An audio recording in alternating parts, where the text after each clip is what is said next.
First, I want to welcome everyone to today's virtual summit. It's really exciting that we have so many people here excited about computer science.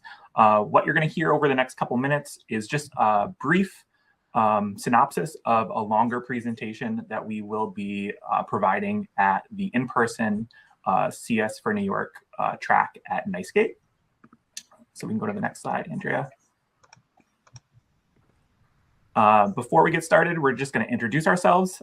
As Tom said earlier, I am Brett Boyles. I'm an assistant in instructional services in the Office of Career and Technical Education at the New York State Education Department. In my role here in the office, I work to support programs in information technology and computer science, as well as law and public safety. And I'm Andrea Bambas. I'm the associate in instructional services in the Office of Educational Design and Technology.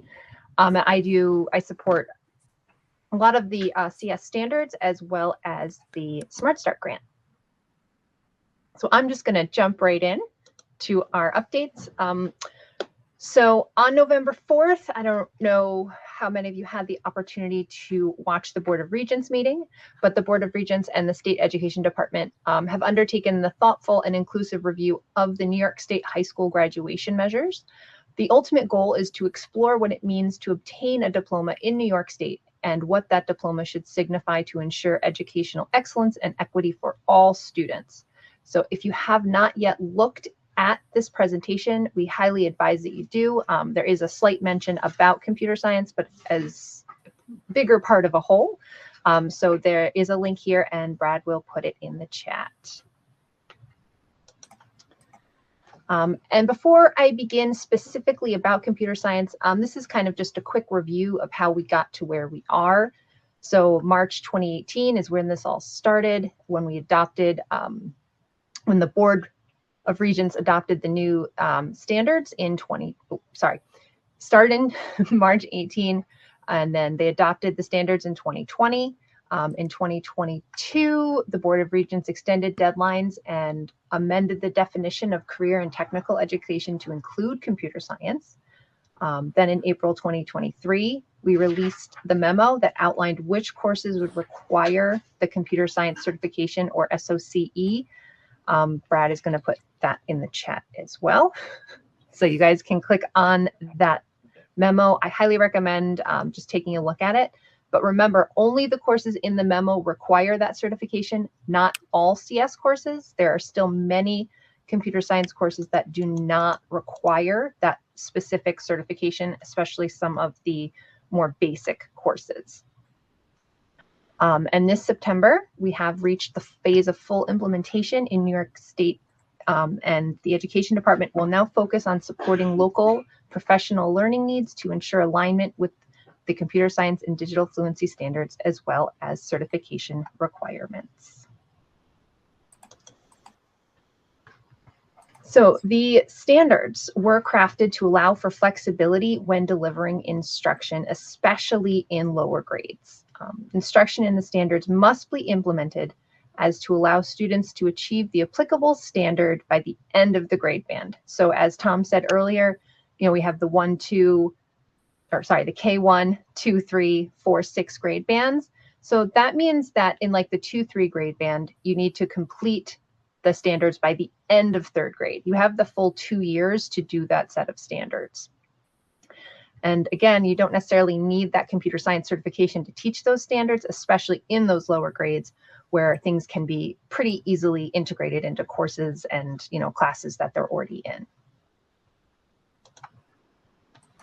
In the past, we have provided many resources for the standards, including the Digital Fluency Roadmap, as well as the standards by grade band and an example document. All of those are put on the Computer Science Digital Fluency website, which Brad will put in the chat as well. We're gonna have a lot of links in there.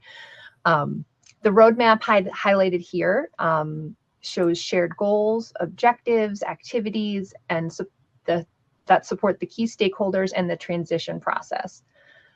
There are a bunch of major stakeholders that helped create this, including NYSED, the BOCES, higher education, local districts, and New York City Department of Education. So just a reminder, we are in phase 4, the current full implementation.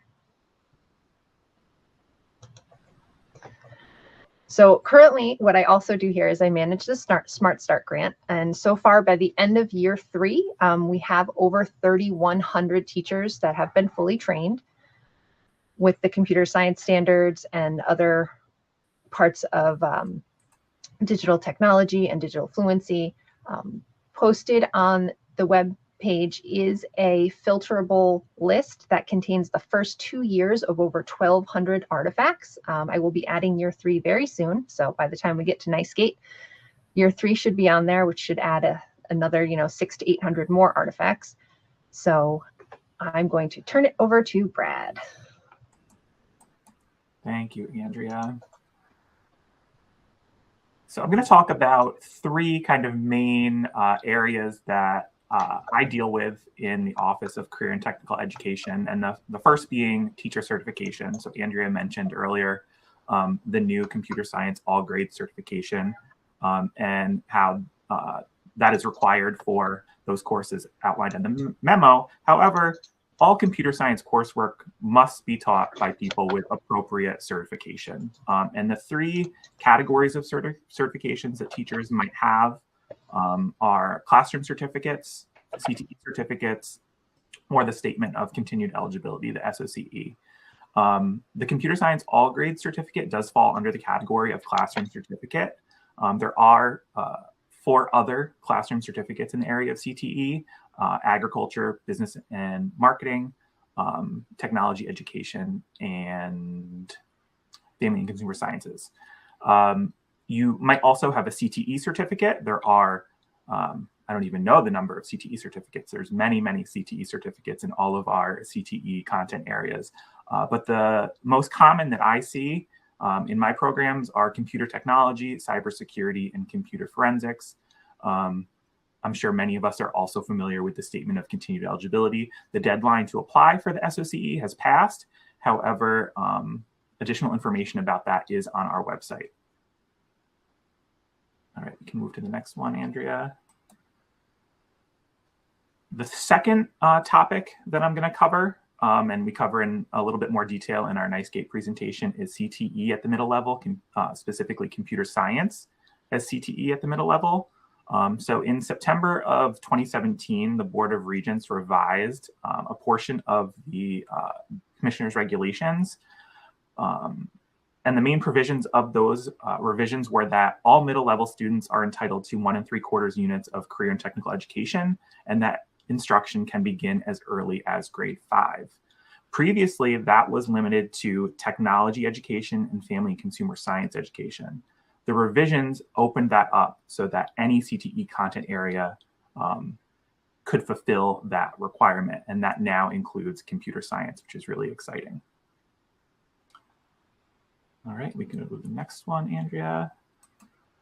And then the last topic that I'm going to cover at NYSED, and the topic that takes up the majority of my days, are NYSED approved CTE programs, which I am in charge of approving programs in information technology and computer science.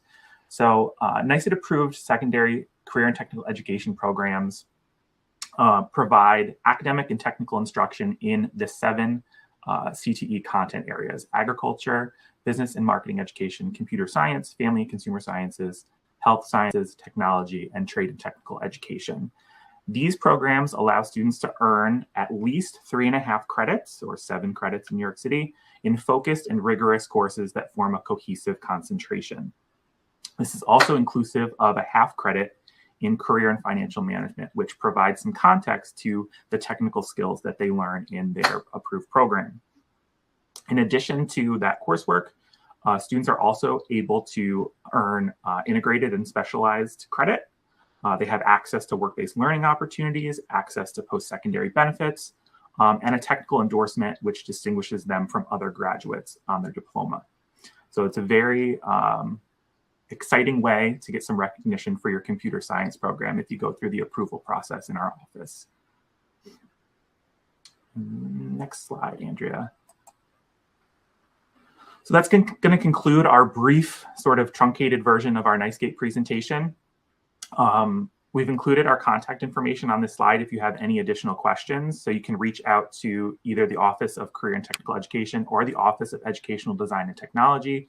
We've got the links to both of our websites on the screen there. We've also got our main email inboxes as well as our personal inboxes, and you can reach out to either of us. Andrea and I talk almost every single day. So if we have a question, we can confer with each other and get you an answer. And if you are going to NYSED, I highly recommend joining us for our session on Monday. You can check out the schedule on NYSED's website. And with that, I want to thank Tom again for inviting us to speak, and I'm going to pass it back to him. Yes, thank you, Tom.